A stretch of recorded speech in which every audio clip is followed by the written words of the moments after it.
Amen.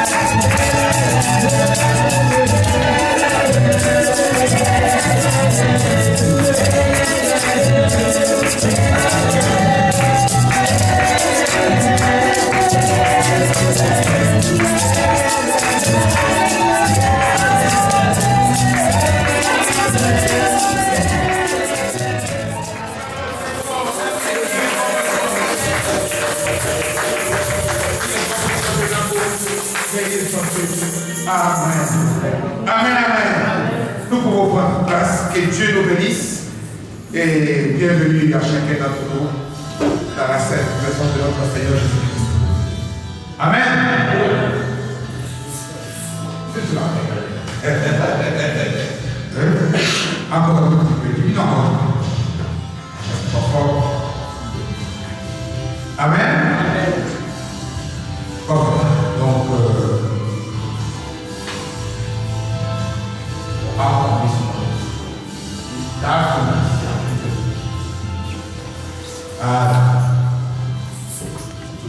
c'est pas grave.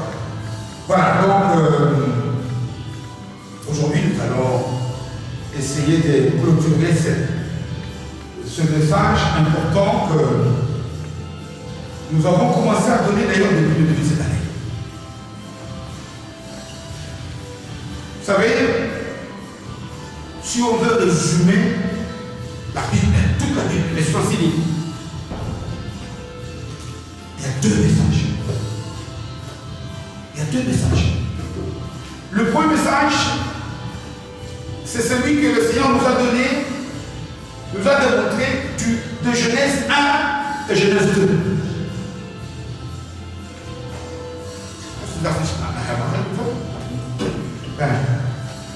Genèse 1 et Genèse 2 qui nous montre la nature de Dieu. Que Dieu est amour. Regardez, personne n'a rien demandé à Dieu. Il a créé tout merveilleusement bien. L'amour de Dieu. Dieu aime. Dieu nous a créés sans que personne ne prie. Sans qu'on nous fasse, qu'on nous adresse aucune demande. Et puis, il nous a donné un statut très élevé. À son image, à ses ressemblances. Je l'ai déjà dit ici, à tel point même que les êtres célestes se posent des questions des anges. Mais qui est l'homme pour que tu l'aimes autant? L'amour de Dieu pour les hommes. Amen. Et cet amour, dans Genèse 3, l'homme l'a cassé. Malgré la cassure, Dieu a continué toujours à nous aimer, toute la Bible, parce qu'il a mis en branle le plan du salut. Donc, tout message, quel qu'il soit, quel que soit le livre, doit refléter que Dieu est amour. Amen. Voilà pourquoi j'ai dit, si tu souffres, si tu as un problème, c'est tout sauf Dieu.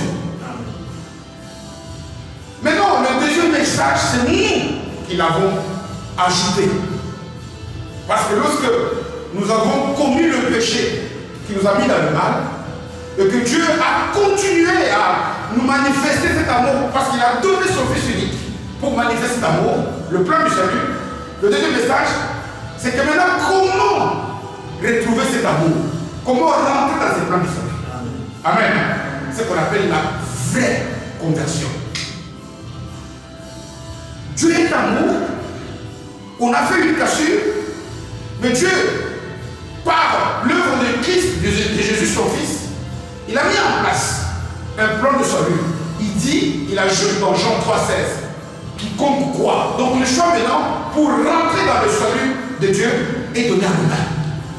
Tout le monde qui croit, qui accepte ce plan-là, qu'on appelle la vraie conversion, il va rentrer dans l'amour de Dieu.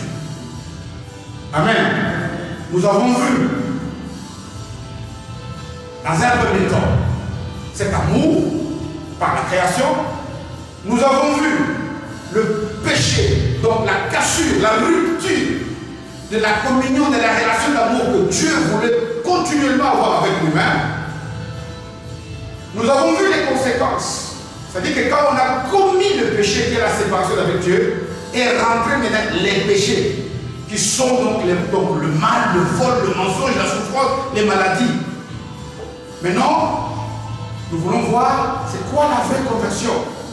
Parce que là aussi, il y a deux messages. La vraie conversion commence par ce qu'on appelle la repentance. Et puis, quand on s'est repenti, on doit vivre, mener ce qu'on appelle la vie de foi. C'est-à-dire produire le fruit digne de la repentance. Si tu es réellement repenti, après ta vie doit le manifester. Donc aujourd'hui, nous voulons voir quelles sont alors les étapes pour être un vrai converti. Vous savez, le verbe convertir est utilisé même pour quand on dit j'ai des euros, je vais avoir des dollars. La conversion fait que tu ne vois plus de dollars. Tu vois la nouvelle monnaie. Et quand aussi nous, enfants de Dieu, nous étions dans le monde et qu'on est devenus enfants de Dieu, cette conversion, on doit le voir par le fruit. Voilà pourquoi notre message aujourd'hui, c'est quand je dis aujourd'hui, pas ce dimanche, de tous les jours. Tout ce qu'on prêche, oui, c'est peut-être biblique, mais ça ne donne pas les saluts. On assiste aujourd'hui, l'Église privilégie des messages, parfois qui peut-être bibliques, mais regardez comment les gens restent toujours les mêmes. Hein? On dit, Jésus dit, crois en Jésus et tu auras la gloire, n'est-ce pas? Crois seulement et tu verras la gloire de Dieu. Nous voulons voir la gloire. On veut avoir ceci. La gloire, c'est quoi? Être béni, avoir la bonne santé. Mais nous devons le manifester en menant une vie, des repentis et la vie de foi. Amen. Nous allons illustrer cela, voir les étapes de la vraie conversion, et nous allons étudier cela par la vie d'une personne. Vous savez, il y a 2 semaines, nous avons étudié la parabole du fils prodigue, qui est aussi l'illustration de ce qui s'était passé dans le jardin. La chute et ses conséquences. Et ceux qui étaient ici le dimanche, ils verront que je n'avais pas abordé la 3e partie, le chemin de la restauration. Comment le revenir? Comment est-ce que cet enfant qui a fait l'erreur comme Adam et Ève, comme nous tous, et qui est revenu, qui a été restauré. Aujourd'hui, c'est plus sur la restauration, la vraie conversion. Retrouver, parce que je vous ai dit attention, le fait de venir à l'église tous les dimanches, de prêcher, de tenir le micro ici, c'est pas ça qui fait quelqu'un chrétien. Amen. Non, c'est pas le fait que tous les dimanches, non. C'est pas le fait qu'on m'appelle pasteur. Non. Accepter l'amour de Dieu, c'est que Jésus demeure dans ton cœur. Et c'est ça qu'on va essayer, par la vie d'une personne, à chercher à comprendre comment est-ce que là où je suis, est-ce que je suis un vrai chrétien? Est-ce que Jésus dit, pas moi, pas les hommes, est-ce que vu du ciel, le ciel me compte comme un candidat du ciel sur terre? Est-ce que je suis un vrai chrétien? Et avant cela, je dis, nous allons aujourd'hui étudier notre cas. Encore beaucoup mieux pour moi. C'est la vie d'un homme qu'on connaît, Zachée, qui était un païen notoire, qui était un non converti notoire, et qui est devenu aujourd'hui. Que Jésus déclare, le salut demeure dans ta maison. Amen. Est-ce que Jésus... Parce que là pour Zachée, on parle de la maison physique. Mais la vraie maison, est-ce que le salut demeure dans ton cœur? La vraie maison, c'est nous. Nous, la maison de Dieu. Nous qui défions la maison de Dieu. Est-ce que ce n'est pas, on va le voir, ce n'est pas un homme qui dit tu es chrétien. Jésus dit, Zachée, aujourd'hui, l'amour de Dieu, le salut, tu es un vrai chrétien. C'est arrêté dans ta mémoire. Alors nous allons tourner le livre, dans le livre de selon le docteur Luc, au 19e chapitre. Luc, au 19e chapitre. Vous savez, je cite beaucoup ces passages parce que je me les cite même à moi. Jésus dit dans Matthieu 7, ce ne sont pas tous ceux qui m'appellent Seigneur, Seigneur. Il est en train de dire ce ne sont pas tous ceux qui prient. Amen. Parce que Nicodème priait. Il connaissait toute la Bible en tête. Mais un jour, il est venu, il a dit, moi je veux avoir la vie éternelle, je vais être sauvé. Luc 19, nous lisons les 10 premiers versets. Nous y sommes. J'ai la parole de Dieu de Jésus. Jésus, étant entré dans Jéricho, il traversait la ville. Vous savez, quand on parle de traverser, ça voudrait dire qu'on est le passage. Et Jéricho ici, je voudrais considérer le Jéricho comme étant le passage du Messie sur cette terre. Et vous savez que si nous prenons les choses comme ça, c'est aujourd'hui, quand Jésus traverse ton Jéricho, que tu peux saisir. Et voici un homme. Cet homme est riche. Il a des biens. Il a beaucoup de richesses. On l'appelle Zachée. Il est chef des publicains. Il n'est pas seulement publicain. Il a de l'autorité. Il a du pouvoir. Il a de l'autorité. C'est un cadre. Et il cherchait à voir Jésus. À voir qui était Jésus. Vous allez voir qu'il n'y a pas de hasard. Ça, ce sont des textes qu'on ne lit pas. Quand on les lit, on efface tout ce qu'on avait déjà appris. Parce qu'on risque de l'entendre qu'il a vu direction. Parce qu'on parle beaucoup de cet homme. Il y a même des chants. Je ne dis pas que tout ce qu'on dit est faux. Mais attention ici, Luc, qui était médecin, qui était méticuleux, lorsqu'il raconte des choses, il va dans des détails qui sont très importants. Mais il ne pouvait y parvenir à cause de la foule, car il était de petite taille. Il courut en avant et monta sur un sycomore pour le voir, parce qu'il devait passer par là. Donc un jour, lui qui avait des difficultés, il a pu passer par là. Et il s'est mis en prendre. Lorsque Jésus fut arrivé à cet endroit, il leva les yeux et lui dit, sachez, hâte-toi de descendre, car il faut que je demeure aujourd'hui dans ta maison. Pas que je traverse. Zachée s'est hâté de descendre et le reçut avec joie. Voyant cela, tous murmuraient et disaient, il est allé loger chez un homme pécheur. Mais Zachée s'était non devant le Seigneur lui dit, voici Seigneur, je donne aux pauvres la moitié de mes biens. Et si j'ai fait tort de quelqu'un, de quelque chose, à quelqu'un, je lui rends le quadruple. Jésus lui dit, verset 9, qui est dans cette guerre, le salut est entré aujourd'hui où? Dans ta maison, en lui. Parce que c'est lui, si est aussi un fils d'Abraham, car le Fils de l'homme est venu chercher et sauver ce qui était perdu par le Seigneur.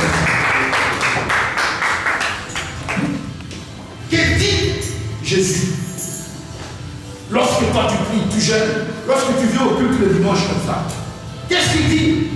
Parce qu'ici, au verset 9, vous voyez que c'est Jésus lui-même qui dit, qui parle à cet homme. Quand il nous dit que le salut est entré dans ta maison, il lui dit, toi tu es un vrai chrétien. Il dit, toi tu vas expérimenter à nouveau l'amour de Dieu. Merci, Dieu sait ce qu'il a fait. Pourquoi? Parce que plus tard, on ne nous a pas donné le témoignage de cet homme, de ce qu'il est devenu. Mais je parie que la vie de cet homme a totalement changé. Amen. Comment? Qu'est-ce que cet homme a fait? Pourquoi un jour Jésus vient? Cet homme, on raconte ce qu'il était, son nom, etc., son statut. On raconte ses handicaps. On raconte qu'il avait, on nous annonce même son rang. On dit qu'il était non seulement un publicain, mais il était le chef de ces publicains. Vous savez, quand on dit, combien de fois Jésus, lorsqu'il parle des gens méchants à l'époque de Jésus, il y avait deux catégories. La première, c'est les publicains, et la seconde, c'est les prostituées.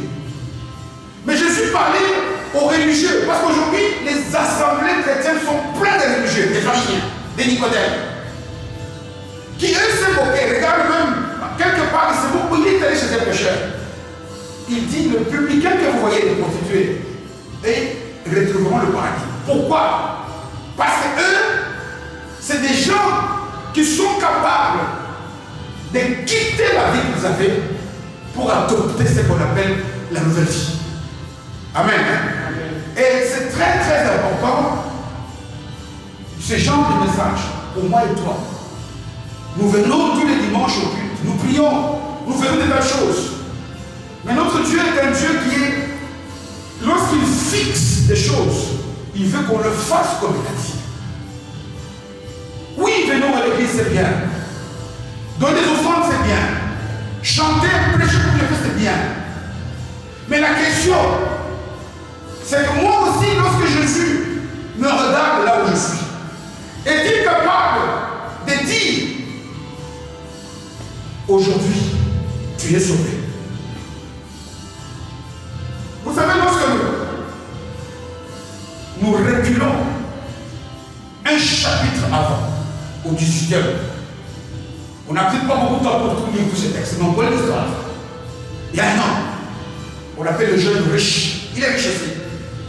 À partir de Luc 18. Il vient auprès de Jésus, avec beaucoup de fierté d'ailleurs. Il dit, maître, il l'appelle en plus maître. Que dois-je faire pour avoir la vie éternelle? Vous savez, Jésus est Seigneur. Il les regarde, il lui dit, tu sais ce que tu dois faire, n'est-ce pas? Ne mens pas. J'ai raconté, ne commets pas mal, ne fais pas de monde ceci, ne fais pas ceci. Vous savez ce que cet homme a dit à Jésus? Mais j'ai fait tout ça, Seigneur. Mais je ne mens pas. Je ne vole pas, Seigneur. Je ne tue pas. Je ne calomnie pas les gens. Je ne suis pas jaloux envers les gens. Il est écrit, Jésus l'admira. Quand on dit que Jésus admire, c'est qu'implicitement on veut dire que Jésus n'a pas dit que tu es menteur. Jésus ne lui a pas dit que tu es fait ceci. Maintenant Jésus tout simplement il le répond. Voilà pourquoi le but de ce message. Il lui dit, ah, en cela tu fais bien. Maintenant va.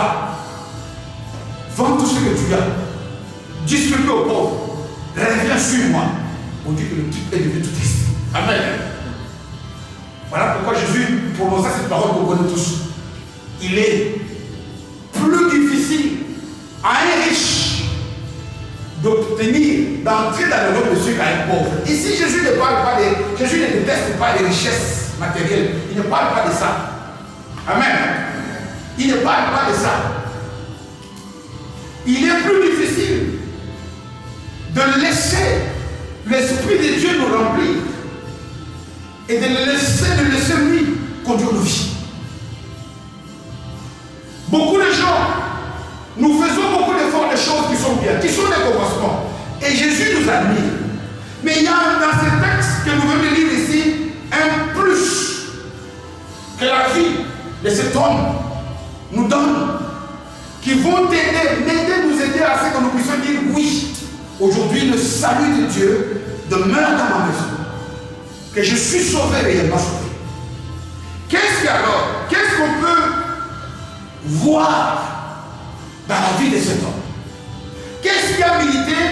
Qu'est-ce qui a fait que cet homme qui avait tout, cet homme qui, lorsqu'on essaie de lire le texte en entier, 10 versets tout simplement, on nous présente qu'il est riche. Certainement qu'il s'est battu comme tout le monde, il a travaillé. Il a eu de la notoriété là où il vivait.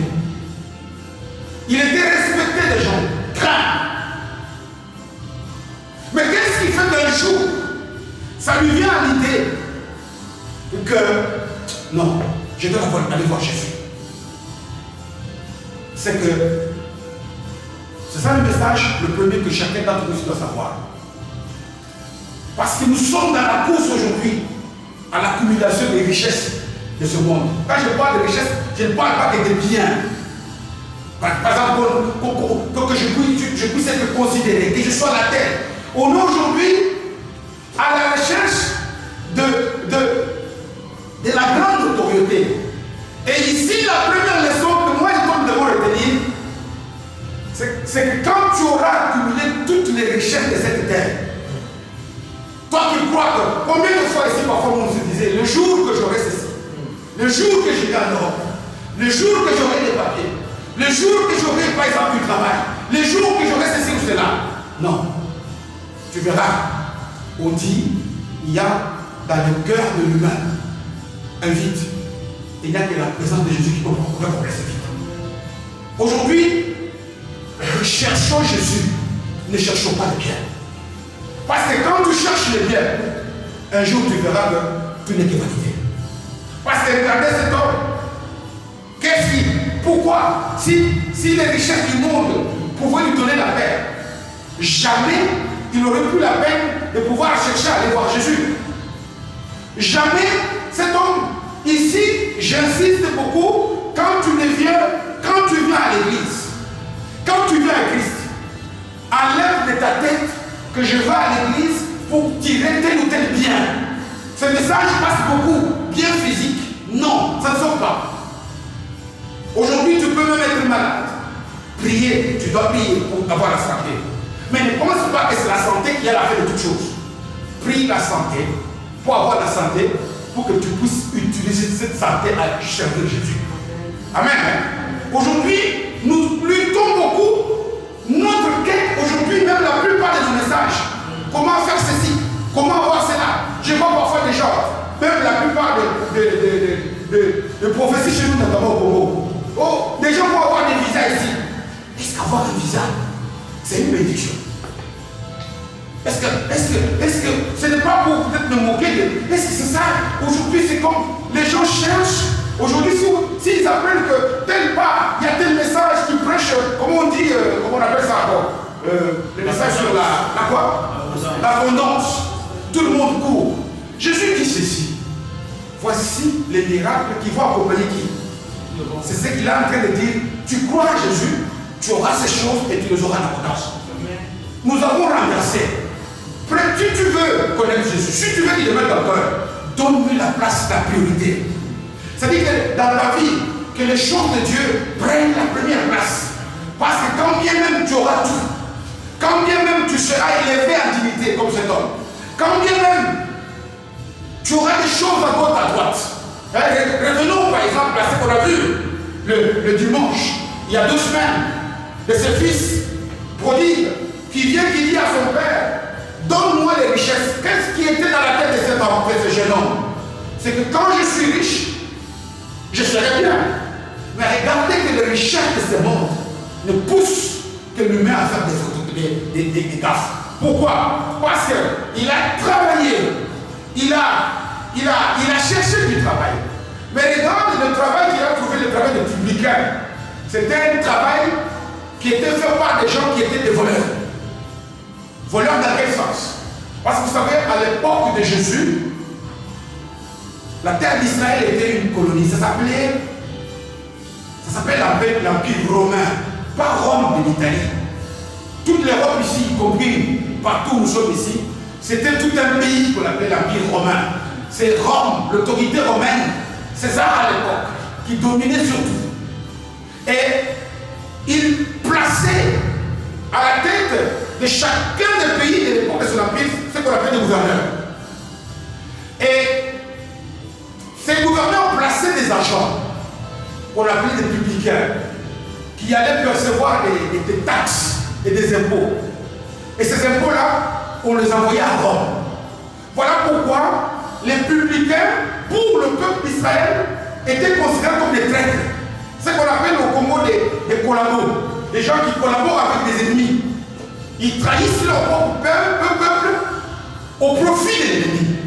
Et puis, vous savez, quand quelqu'un travaille comme ça, aux impôts, vous imaginez qu'à l'époque, il n'y avait pas d'informatique, il n'y a pas d'ordinateur. Ces gens-là trichaient beaucoup. Vous voyez pourquoi lorsqu'il fait sa confession plus tard, Voilà pour dire à celui que j'ai extorqué. Amen. Que j'ai extorqué, je suis prêt à lui rendre même 4 fois plus. L'accumulation des richesses de ce monde ne peut nous pousser qu'à faire du mal, à tricher. Voilà pourquoi j'aime beaucoup, je l'ai répété, ce verset du livre de Proverbes, chanté par le chant congolais, il faut qu'il dit, donne-moi tout simplement ce qu'il faut. Amen. Sinon, je risque. Parce que peu, ce n'est pas bien, beaucoup, ce n'est pas bien. Il faut avoir le juste milieu. Parfois, il y a des choses que tu manques dans ta vie.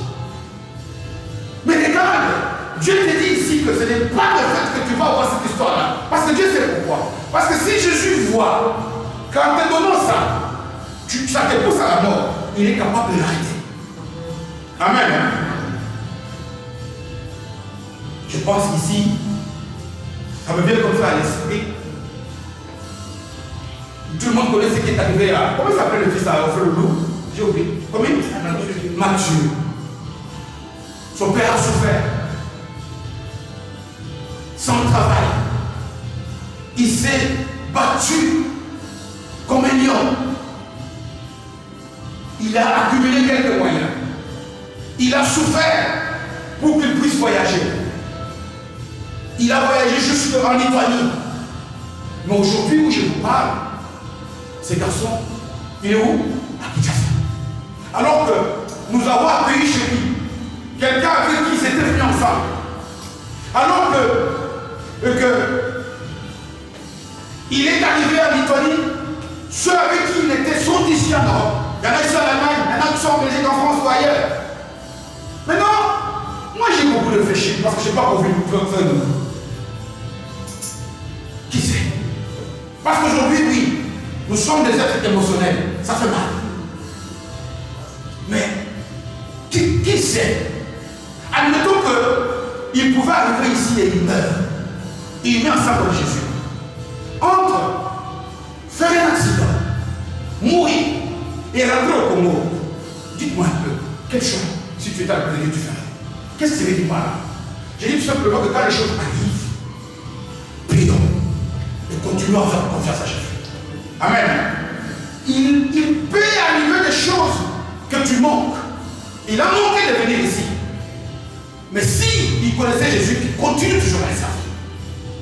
Donc, nous voyons ici que cet homme qui a eu de l'argent, qui a vu que l'argent, les biens de ce monde, le succès de ce monde ne suffisent pas, il a reçu de la part de l'Esprit de Dieu cette révélation. La révélation que tout est vanité. La personne qui peut me donner la paix, la vraie paix du cœur, ce ne sont pas les biens, c'est Jésus. Amen.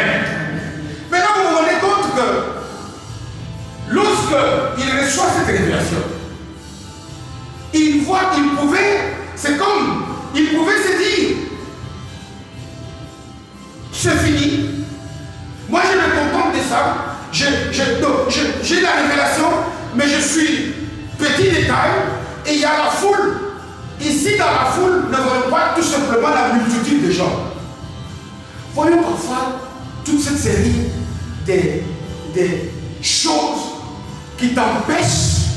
Lorsque toi tu veux vraiment servir Jésus, tu verras qu'il y a des tas de choses. Il y a des tas de choses qui nous arrivent, qui sont comme la foule, qui tu as envie de prier, c'est peut-être même la cadence du travail.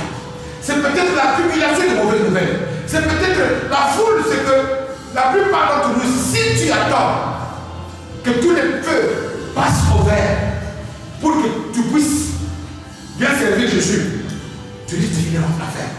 Amen. Les obstacles pour mener la vie qui te conduit vers Jésus, il y en a, il y en aura. Parce que le Christ lui-même nous a annoncé, vous aurez des persécutions. C'est ça que fait la foule. Il y a dans ce monde où nous vivons, il y a des agents du diable qui feront tout pour nous empêcher à voir.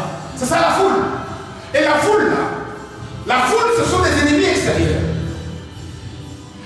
Mais il y en a aussi, il peut y avoir des ennemis intérieurs, collés à nous. À ce que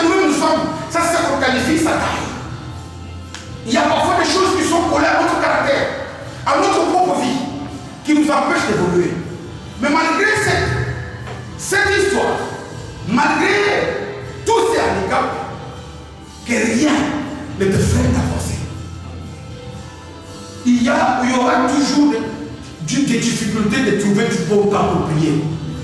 Mais ce que Jésus te dit maintenant, c'est que prie. Amen. Il y aura toujours des choses qui vont t'empêcher. Tu as envie peut-être de chanter.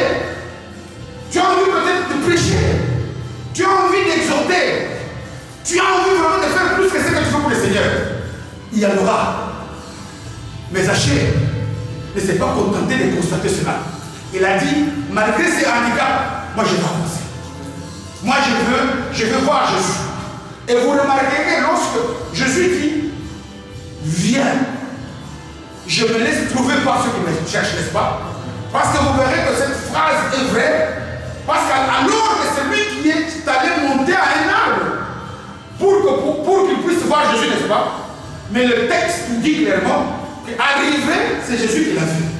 Comme nous sommes ici, Jésus regarde dans nos cœurs. Toi, tu veux vraiment écouter la parole.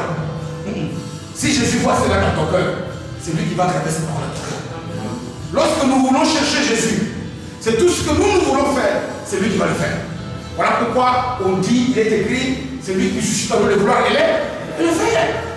Parce que si lui ne fait pas ça, tu ne le feras pas. Amen.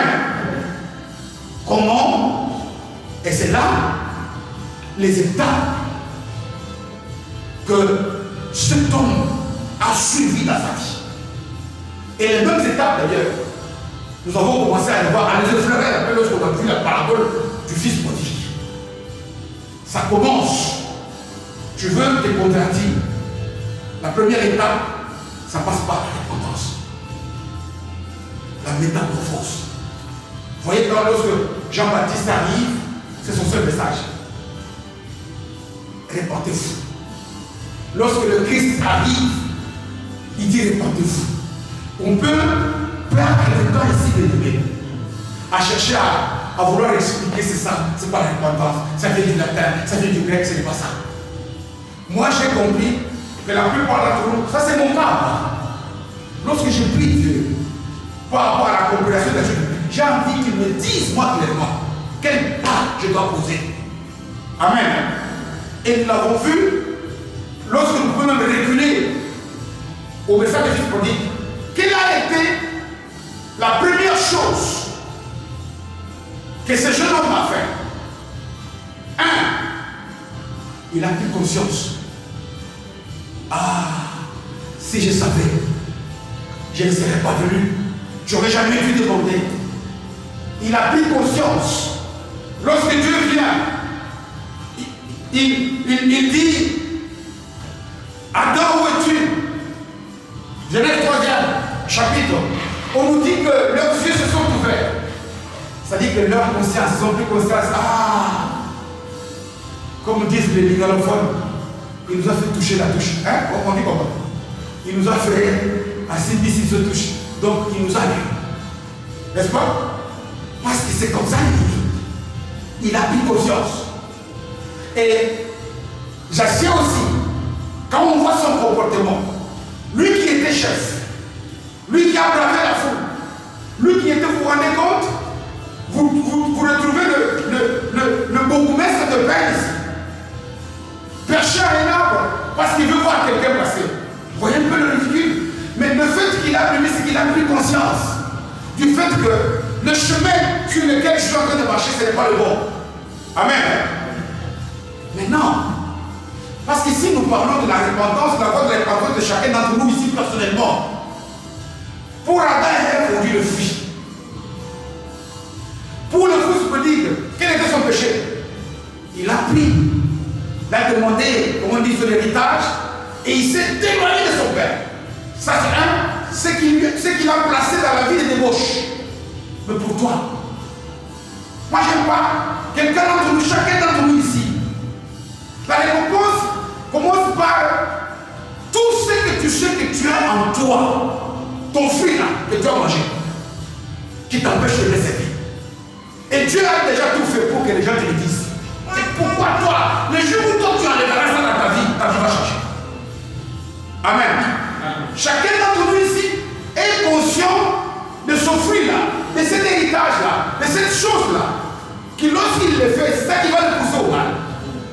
Prendre conscience du péché Ce n'est pas prendre le conscience du péché d'Adam, le tien. Quelle est la manifestation de ce péché d'Adam dans ta propre vie? Amen. Qu'est-ce que toi, tu as dans ton caractère? Dieu te l'a déjà révélé dans ta vie, dans ta conduite. Le jour où tu n'as pas pris conscience encore à ça, tu ne t'es pas repenti. Parce que comment voulez-vous changer de quelque chose dont tu n'es pas conscient? Adam et Ève ont désobéi. Ils ont mangé les fruits. Le fils a pillé l'argent. Il a dit qu'il a pillé l'argent. Il est allé loin, il s'est mis dans la débauche. Mais toi, personnellement, quelle est la manifestation de cela? Ici, pour Zachée, il sait que la vie, pour extorquer l'argent des autres, c'est de l'escroquerie. Il en a pris conscience. Chacun d'entre nous ici, à partir d'aujourd'hui, si tu ne le sais pas, que chacun fasse un examen de conscience en lui. Si tu ne le sais pas encore, le Seigneur permettra pour que ta route, tu vois, toi, ton point faible, c'est ça. C'est que tu dis, laissez-moi. Quand on te le dit, moi je suis aussi comme ça. Tu n'es pas comme ça. Tu es comme ça dans l'être païen. Mais lorsque quand une personne est en Christ, elle est déjà quoi? Alors elle doit changer. C'est peut-être des choses que tu as héritées de ta famille. Oh, nous, dans notre famille, c'est comme ça. Non, ce n'est pas comme ça. Oui, c'était comme ça. Maintenant, on dit que quand quelqu'un, nous sommes dans la nouvelle alliance, nouvelle filiation. Maintenant, nous sommes de la descendance de Jésus. Nous ne sommes plus de la descendance de nos parents biologiques. Chacun d'entre nous ici doit, par la vie, si tu veux commencer un changement, tous les jours ici, fais un inventaire. Des choses que, par des gens ou par des expériences de la vie, le Saint-Esprit te met à cœur. Ça, c'est des défauts.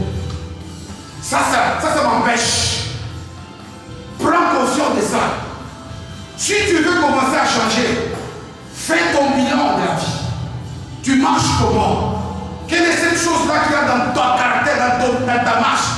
Jésus n'a pas dit de laisse. Mais s'il parle, reconnais. Amen.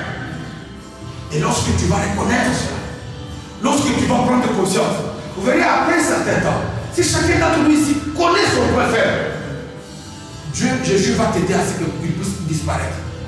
Amen. Si tu es conscient que tu n'as rien, on dit que celui qui dit qu'il n'a pas péché, il fait de Jésus menteur, n'est-ce pas? Mais c'est lui qui ment. Parce que chacun d'entre nous ici, comme même moi qui tiens le micro ici, il y a en moi cette chose-là. Si tu ne le sais pas encore, prie le Saint-Esprit qui te révèle. Parce que le début de la vraie repentance commence du vrai changement, de la vraie conversion, commence par la reconnaissance de ce que nous avons. C'est ce que le Fils prodigue a fait. Il a reconnu. Ah, ça c'est une grave. Mais lorsqu'il a reconnu, lui directement, lorsqu'il a pris conscience, il a regretté. Regretter ici, ça ne veut pas dire avoir que des soucis. Non, ce n'est pas ça. Si maintenant que je suis en train de parler ici, le seul de te révéler plus, pour moi c'est le faible. Si tu dis, le fait de prier mon Dieu, aide-moi que la vie des mensonges ici me quitte. Aide-moi, moi je suis quand je vois l'argent de quelqu'un, je convoite trop les autres. Si tu reconnais cela, si tu exprimes des regrets, Jésus va le débarrasser de ton cœur. Amen. Il va le débarrasser de ton cœur. Et la troisième chose, d'ailleurs, c'est là où on le voit par Zachée. Pourquoi? Quand quelqu'un regrette quelque chose, j'ai fait du mal à ma vie. Pourquoi je n'aurais pas dû? Si réellement je reconnais dans le fond de mon cœur que j'ai fait cela va me pousser à faire des choses pour revenir à la paix que je suis incapable de faire dans la vie normale. Et c'est ce que nous constatons sur Zachée. On voit que les pas, le fait de n'avoir pas eu honte, de pouvoir grimper au-dessus du sycomore, de pouvoir chercher à dire que les gens parlent de moi, aujourd'hui moi je veux voir Jésus. Voir Jésus, c'est un autre terme pour toi et pour moi, c'est que je veux mettre ma vie en ordre. par rapport à ce que la parole dit. Il y a tel obstacle, oui. C'est difficile pour la chair, oui. Mais avec Jésus, je ferai des exploits. Regretter. Et lorsque tu regrettes, tu prends les décisions de passer à l'acte. Beaucoup de gens ici, parfois, on dit Jacques.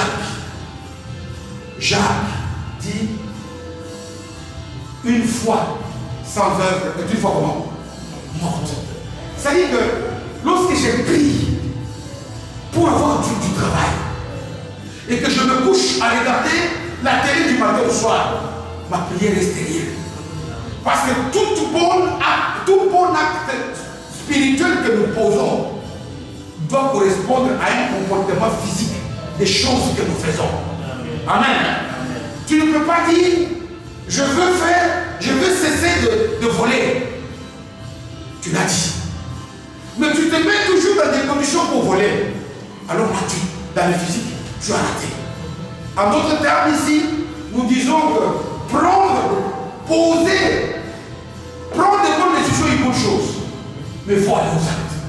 Parce que ce soit sa chair, il est mental. Il a bravé la honte. Il a accepté le ridicule. Que ce soit le fils prodigue. Il a dit, je sais qu'en rentrant, mon père va me blâmer. Mais il est parti. Lorsqu'il est parti, on dit 3 choses que le père lui a manifestées. On a parlé de la fête avec le veau gras. Je l'ai dit. Tu veux réjouir le cœur de Dieu. C'est bien. Mais la seule chose, moi, écrit non suppléant dans Luc 15, c'est qu'il y a fait aussi quand un pécheur se convertit. Nous luttons pour faire des tas de choses. C'est bien. Mais si nous faisons ces choses pour que ça amène les pécheurs à se convertir, sachez que la sonnerie du ciel est en bas. La chorale du ciel résonne. Pourquoi? Parce que Dieu aime que moi, je sois dans le bon ordre et que ma vie pousse aussi les autres à venir. C'est l'homme qui a le ciel. Et quand cette fête sera symbolisée par 2 choses qui sont le port de l'alliance et quoi? L'alliance, ici pour lui c'était l'anneau, qui est le fait que quand on dit que lorsque tu as reconnu tes fautes, lorsque tu as regretté tes fautes, lorsque tu as pris l'engagement de ne plus élever, Dieu va te faire des exploits et tu vas être en alliance éternelle avec lui. Amen. Le juste tombe une fois, mais lui va te relever. Tu pourrais succomber à des tentations, mais avec Jésus, tu seras sauvé. Ici, il te dit que tu ne peux être sauvé que lorsqu'il va te faire porter les sandales, les chaussures, qui sont dans Ephésiens 6, on appelle quoi? Les sandales, c'est marcher selon la parole. Aujourd'hui, Dieu peut te tirer. Dieu peut te dire, tu es voleur. Tu l'as reconnu. Tu l'as regretté.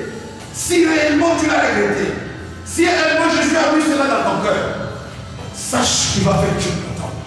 Et s'il le fait, s'il a fait ton ciel au courant, tu es le beau gars. S'il t'a mis en alliance, cherche à te conformer à quoi? À l'évangile. À ce que la parole dit. Seul tu ne vas pas y arriver. Mais avec Jésus, tu vas y arriver. Que Dieu bénisse.